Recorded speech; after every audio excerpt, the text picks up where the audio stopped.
Hello, my name is Joanna and I'm feeling crafty. Welcome or welcome back to my YouTube channel where I talk all about sewing, upcycling, bullet journaling and life in general. Today I have a quick tutorial for you, and in this tutorial we will actually be upcycling an old pair of jeans. We will make this very simple little pencil case. As you can see, I have pieced it with scraps of denim. It is fully lined and all of the raw edges are encased, so it's very nicely finished.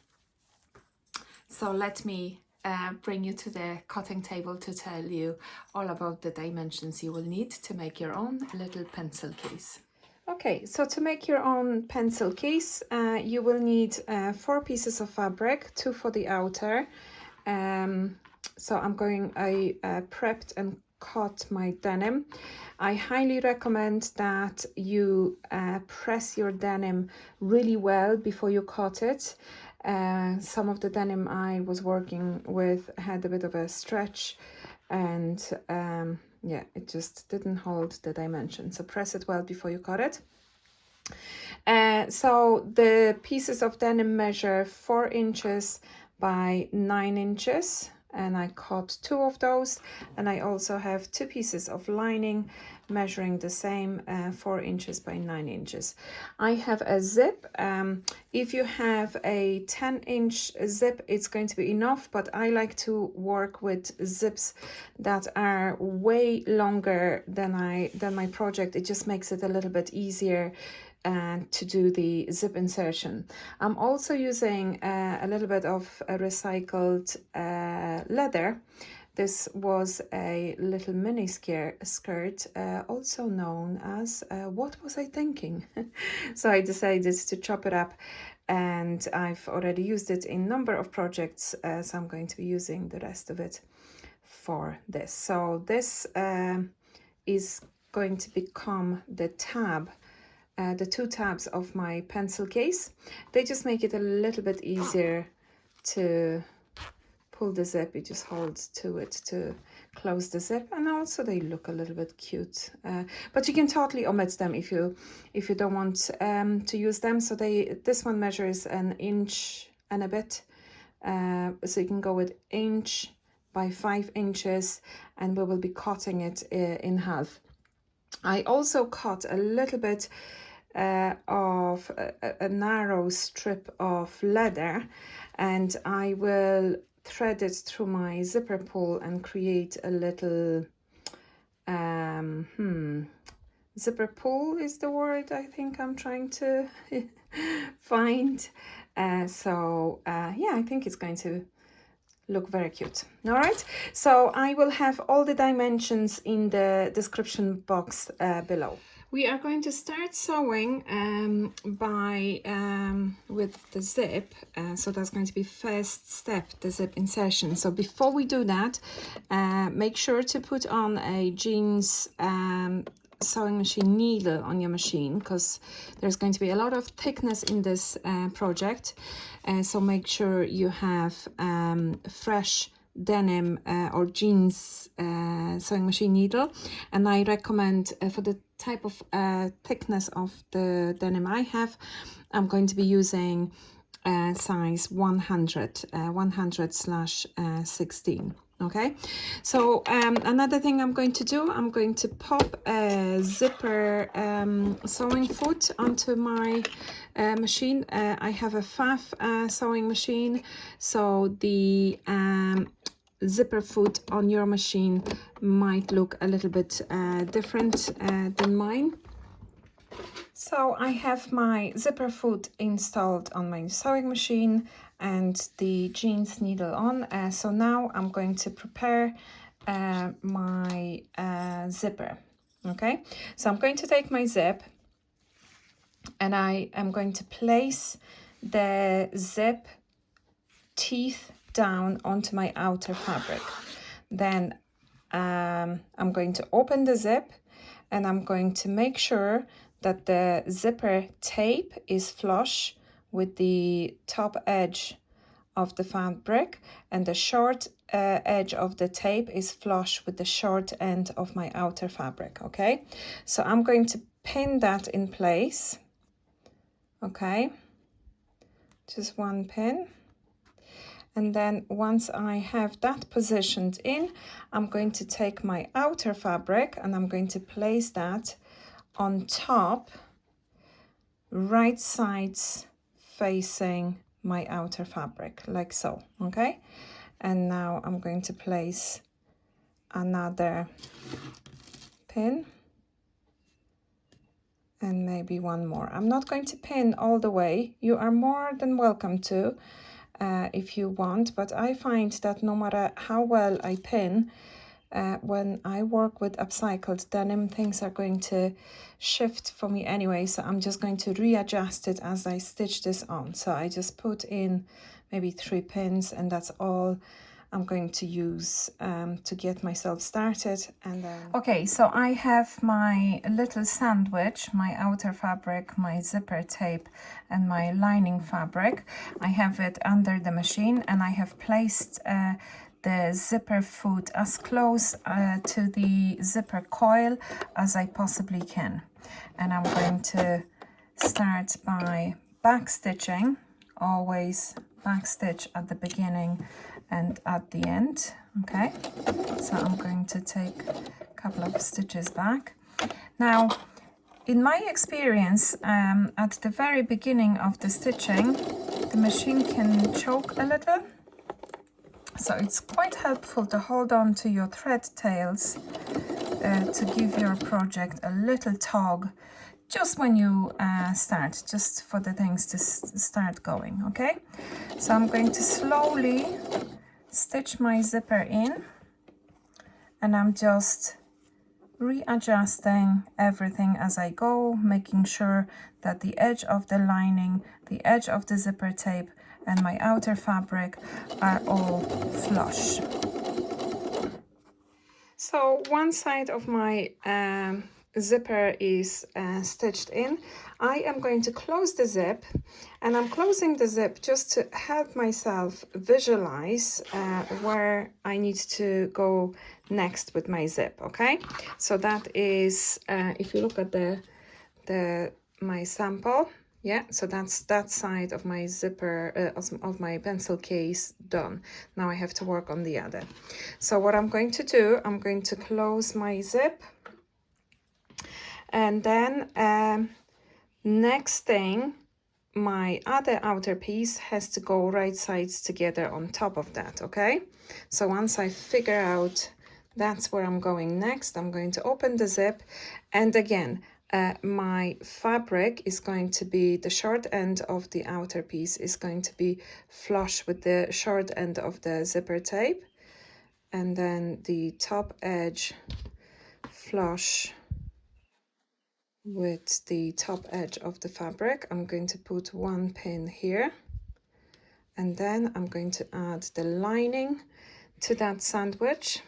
Okay, so my lining is going right sides facing, yeah, so that's my little sandwich right here, and I'm going to take another pin and pin this in place.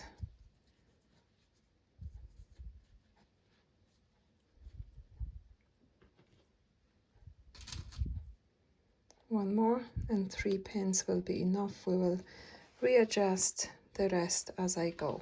Now, whenever I pin my work, I always put my pins perpendicular to my stitch line. So I'll be stitching this way, so my pins are perpendicular to the stitch line, and that is just to make it easier to pull them as I go, pull them out as I go, because we do not stitch through pins. Okay, so I'm going to put my little sandwich under my zipper foot. We are still using zipper foot. I have positioned my zipper foot as close to the coils of the zip, and I'm going to do a back stitch. Okay, and and now I'm going to go forward, and I'm holding on to my tails just so that I give myself a smooth start, because it is to be expected your machine might choke a little at the start. Okay, so I'm slowly stitching on my zipper on the other side, and I will remember to backstitch when I get to the end of my fabric. Now I have both of the sides of the zip stitched in, and I'm going to give them a press. So I'm at my ironing board, and the first thing I'm going to do, I'm going to line up the bottom edge of my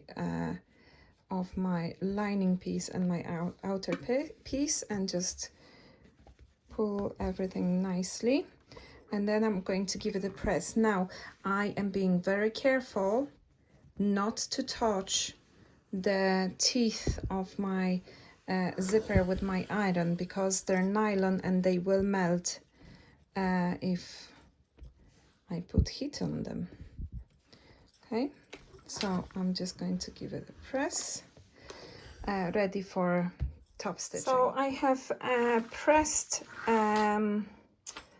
my work. I closed the zip. So the next thing I'm going to do a top stitch along the zip. Now the reason why we do the top stitch along the zip is to prevent the fabric getting caught in the zipper coils when we use this pouch. And the top stitch we're going to do using our zipper foot as well. So back at my sewing machine, I'm going to set the stitch length on my machine to 3.5 for the top stitch. That is purely because it just looks a little nicer, and I'm going to do a little back stitch at the beginning, and then I'm going to go forward. You can see I'm holding on to my tails, my thread tails, to prevent any bunching of the threads, and I'm just using my zipper foot as a guide, keeping it aligned with the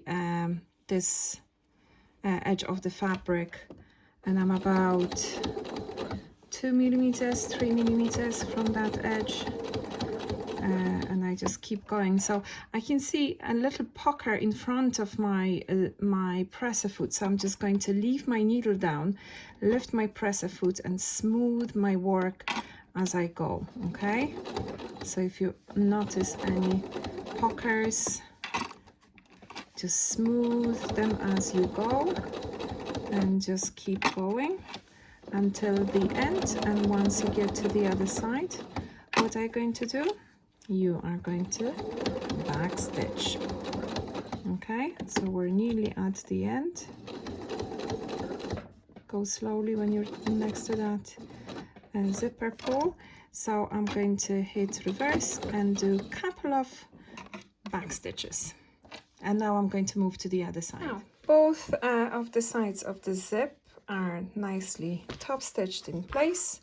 Everything looks lovely. I'm going to open the zip halfway, and the next step is to stitch the long edge of our pencil case, which is going to be this seam on the bottom of our pencil case. So I'm going to take my outer pieces, right sides together. I'm going to grab some pins, and I am going to pin along the long edge. So I have the outer fabric side pinned.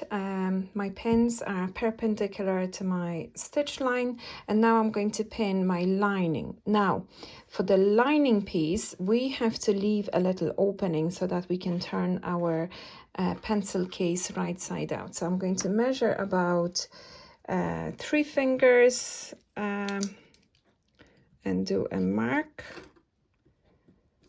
It doesn't have to be precise at all, and I'm going to pin my line. Now I'm back at my sewing machine. I have changed my presser foot. I removed my zipper foot, and now I placed my regular zipper foot, and I am going to stitch the lining.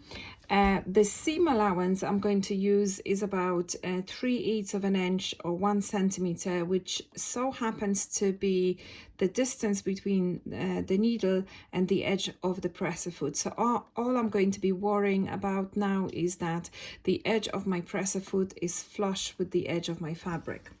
Okay, so I'm at the top of my lining.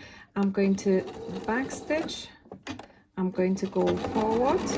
I'm going to, oh, I just moved my camera, sorry about that. So I am going to go as far as my first mark I made for my opening, and I'm going to go as far as that mark, and then I'm going to back stitch. Okay, I'm going to lift my needle up, lift my presser foot up, and I'm going to move to the other marking. I'm going to place my zipper foot a little bit below that marking, and now I'm going to reverse to the mark that I have drawn, and then go forward and go to the end of my lining pieces and back stitch. Now I'm going to stitch the my outer pieces. Now when I was stitching the lining, I forgot to change the stitch length that I had set for top stitching, which was 3.5. Normally when we construct, I would recommend you use 2.5 stitch length, because that gives you a denser, stronger, more durable seam. Okay, so I'm at the outer pieces. I'm going to back stitch. I'm holding on to my tails, and I'm going to stitch all the way to the end of that seam. And back at my ironing board, I'm going to open my seams. So I'm going to fold the whole thing a little bit and open the seams. Now we do that in order to flatten the bottom of our pencil case. We don't want too much bulk there. We want it nice and smooth and flat. So in order for it to be flat, we have to open the seam. So give it a little bit of steam. Ooh, that's very steamy. Now on the other side we have the opening. So when we press those seams open, it will make it easier for us in the later step to close that opening shut. So we're opening that seam, and see, that's where the opening is, and we're going to give it nice press, and it will be easy peasy to close that later. Next, we're going to take our tab piece and we are going to fold it in half. I'm going to do a little finger press, and I'm going to cut it on that crease. Okay, so that's 2 of my tabs ready. We're going to fold them in half and stitch them in the seam. You can give them a little press, but I'm a little bit nervous about pressing leather, so I'm not going to do that.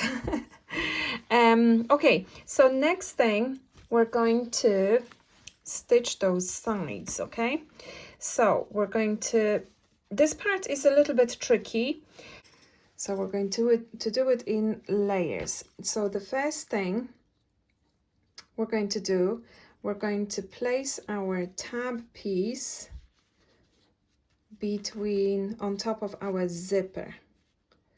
Okay, and we will try to, I'm going to fold it in half just to find the center point. So that crease, I want to line it up with the center of the coil of the zip. Okay, it's a bit tricky to do on camera. So that's going to be my first layer. It's a bit tricky to pin this. If you prefer to use quilter's clips, do, but I am a pins kind of gal.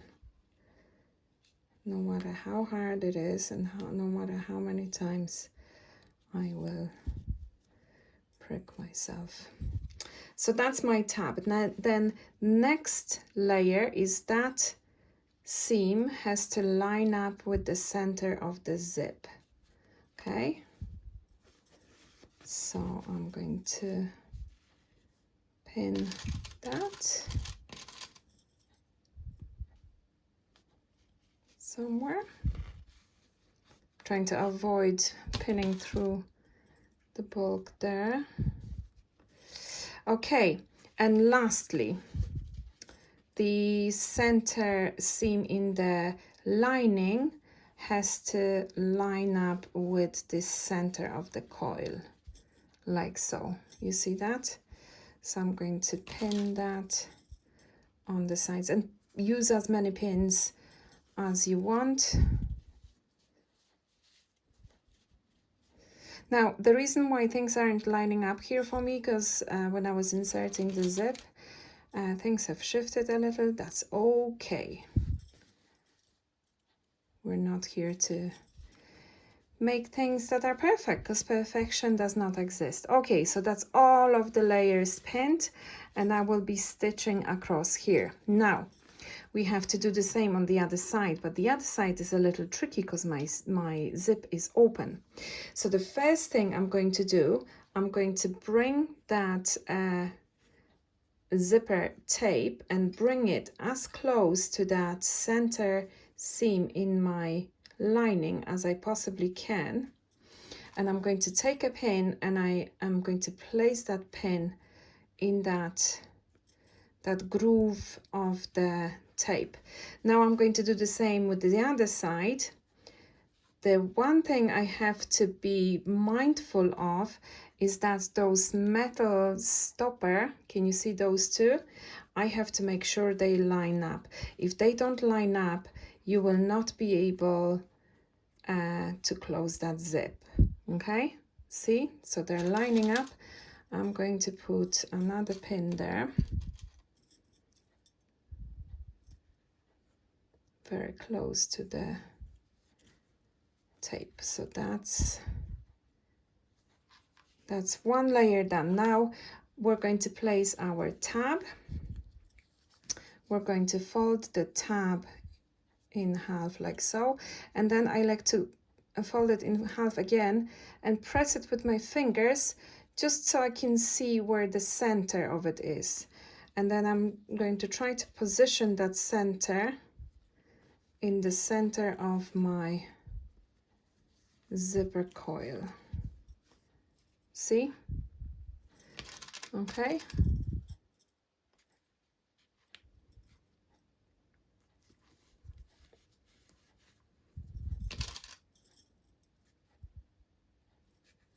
That is really tricky. Ouch. Okay, and last bit is the last layer. So we're positioning this seam with the center of the zip, and we're going to pin those side seams. I'm going to place the pin here. All right. Now, that's a lot of pins, so we're going to be very careful not to stitch through them accidentally. So we're going to stitch across that seam. Now, this seam is going to be a little bulky in the middle, especially where that tab is. So we're going to use our best friend, handy dandy hump jumper. Yeah, this tool is the bomb. I love it. So I'm going to teach you how to use that just to go over the hump of this bulk. Now I'm back at my sewing machine. I have my the edge of the presser foot flush with the edge of the fabric, and I am going to start by doing a back stitch. Okay.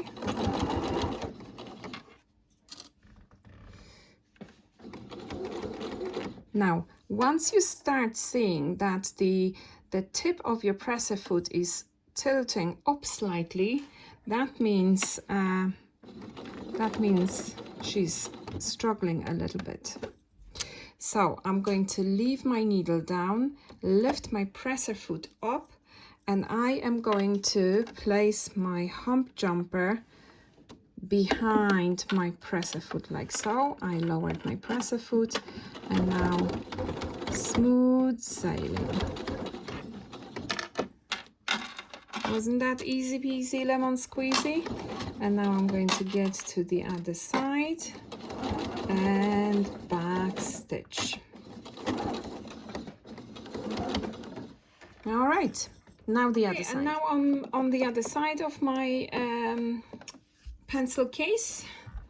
My edge of the presser foot is flush with the edge of the fabric. I'm going to back stitch and then get to the bulky bit in the middle. Now my hump jumper has, as you can see, 2 thicknesses, so you have to gauge, you know, how thick is the hump I'm trying to jump over. Does it justify the thicker end or thinner end? So again, I'm going to lift my presser foot up, my needle is down, and I'm going to place my hump jumper behind. Actually, that's probably too thick. Yeah, I think that's better. I'm going to place it behind, lower my presser foot, and easy peasy lemon squeezy. I'm removing the pins because I do not wish to stitch through pins. And I'm going to get to the end and back stitch. Now we are all done.